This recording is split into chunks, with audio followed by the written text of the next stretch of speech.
বাপের কথা কেউ কয় না তো, আসলে যে বাপটা কিন্তু বেশি কষ্ট করে, এই বাপটার কথা কেউ কয় না। খালি পকেটে বাজারে গেছে, সন্ধ্যার আগে বাজার লই আইব,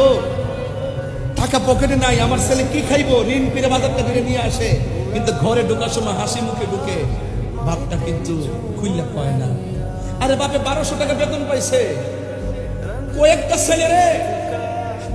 ছেলেরে লেখাপড়া করাইছে, কিন্তু কোনোদিন বুঝতে দেয় নাই যে ফর্ম ফিল আপের টাকাটা কোথায় থেকে আনছে, কোনোদিন বুঝতে দেয় নাই রেজিস্ট্রেশন টাকাটা কোথায় থেকে আনছে। আমার কাছে তো বড় কষ্ট লাগে, ছোট্ট একটা পেটের মধ্যে 2 সন্তানের জায়গা হলো, ছোট্ট একটা পেটের মধ্যে 2 সন্তানের জায়গা হলো, আর তোর লক্ষ টাকা